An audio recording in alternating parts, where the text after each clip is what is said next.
Fulfillment might actually be one of the biggest myths out there. So, we are tempted to think that at some point in our lives we will be fulfilled.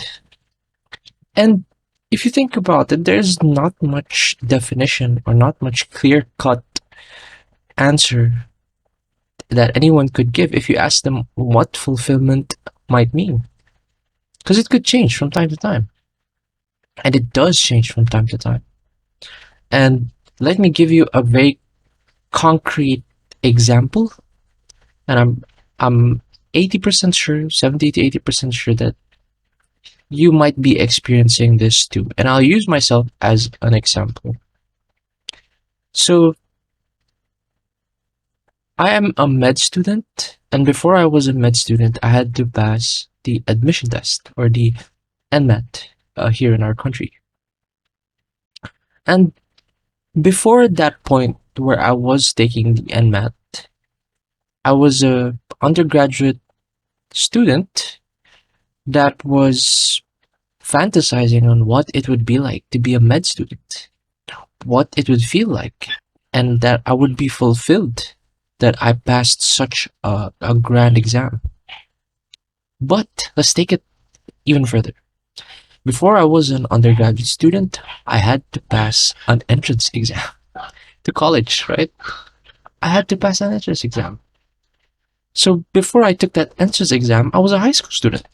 I was a high school student fantasizing what it would be like to be a college student.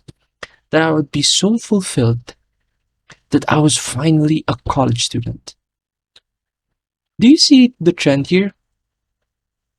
Our definition of fulfillment is very subjective and very dependent on where we are right now. So, what does that tell you? Is there really such a thing called fulfillment if it's always changing? Because, as if you notice, we are really good at getting used or adapting to, or acclimating rather, to our current situation in such a way that we are too quick at wanting drastic change in such a way that we fantasize about it. And I'm guilty of it. I'm guilty of fantasizing about being a doctor already. When this emotion was just the same as that high school student version of me, fantasizing to be a college student. I've overhyped the event or milestone in such a way that I thought there was something magical that was going to happen. But think about it, nothing magical happened. You've reached the point that you've reached right now without a magical feeling happening or like or some sort of electric shock that just went through your body um when you got your degree or something, when you got or you transitioned to different stages of your life. So what's my point here? My point is that as we go through time, our definition of what we think might fulfill us will change because we are always striving. We are never content with what we are experiencing right now. So we are basically putting a plus one on our current situation. If, when in fact, if you compare it, let's say I'm going to compare myself to my high school self from where I am now, it's like a plus four or something, or plus three. But compared it to my college self, in relation to me being a med student now, it's just a plus one. Do you get my point? We are always striving for some sort of we are always hoping for some sort of drastic change. That we are speculating that at some point in the future we will feel this ultimate form of contentment when in reality in the future you will feel the same need to put a plus one on your needs and wants. When I'm a doctor, when I become a doctor, I will have the same feeling. I'm going to want to plus one again. and maybe be a consultant, etc., right? It's always going to it's always going to linger in our minds to always one up our current situation. So the point is, should we really be concerned about fulfillment in its essence if it doesn't really exist in the first place? You might argue yes, it's some form of direction, but we don't really need to put constraint on ourselves that fulfillment is just something in the future when we could be fulfilled right now. We could treat right now with ultimate fulfillment because we used to dream of the place where we are now, right? Assuming that you have a linear path. Or if not, if you're experiencing some tough times, you could still be fulfilled. It To some degree it sounds like toxic optimism, but what I'm trying to say is you could be fulfilled in the essence that you have something to work on. And yes, it's very subjective and very case to case. So it won't always apply. But I hope you do get my point. Like, it's very important for us to be aware that there is no such thing as ultimate contentment simply because it's a speculation of your future version, the future version of yourself. So if we are able to recognize this trend, if you're able to um, recognize how our beliefs on fulfillment change as we go through our life stages, we are able to respect and treat right now with the same reverence that we would treat something as if it were never to happen again, right? Like let's say you're going on a vacation somewhere far, and it was uh, a vacation that was planned a long time ago, and it's a really nice vacation. And the last few days, you're thinking of how to make it special, right? Maybe you're thinking of how to make it so memorable, right? I'm sure you know that feeling. It doesn't apply to just vacations. It applies to some anything that you have so much respect for that you want to treat it with respect that it might not even ever happen again, right?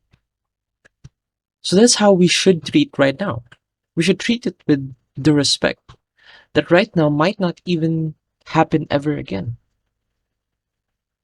So it's our obligation to not worry about the speculated future version of ourselves that we think is going to be fulfilled, quote unquote.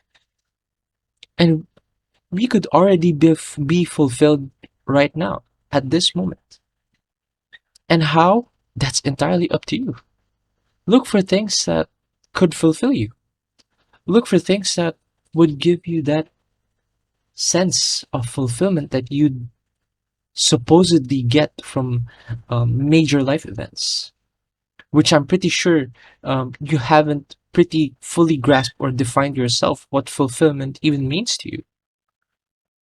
You'll be tempted to say fulfillment might mean getting a house for your mom and dad, buying a new car, buying a house.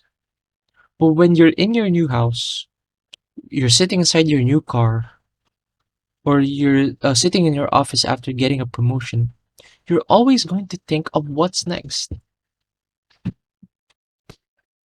You're always going to try to think of how you could supposedly improve on your current situation, right? That feeling will always linger, no matter how hard you suppress it. You will always look for ways to one up your current self.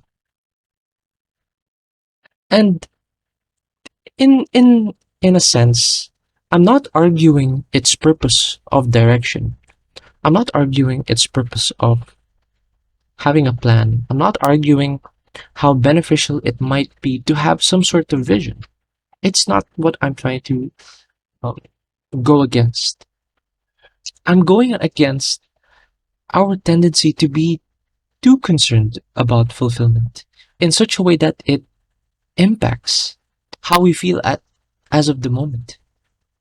We let our speculated version of ourselves that is content dictate how the future, how the present rather, how the present self feels. Like we get so sad fantasizing about our future self that we let it affect what matters, which is right now, which is not the ideal way to live if you think about it. Don't let speculation dictate the present because it's it's a fact that the only thing that's real as of the moment is the present. So if you're going to be concerned about something, it's be concerned about what you can control right now. And what you can control right now is what you can do as of the moment. So that's what I'm trying to go against. And I hope that I've made it very clear that direction is very important. It's it's a good way to have um uh, give yourself some sort of motivation to strive for whatever it is you want to strive for, but to allow it to affect you at the moment is a disservice. It's a disservice to yourself because that speculated version of yourself doesn't even exist yet. What exists right now is you right now.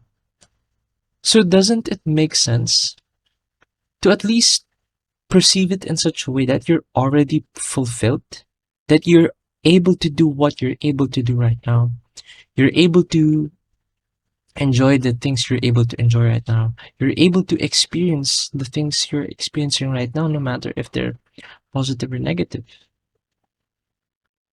So if you watch the last entry or listen to the last entry, time is really it's a big thing. But what's of concern for us as of the moment is the current moment.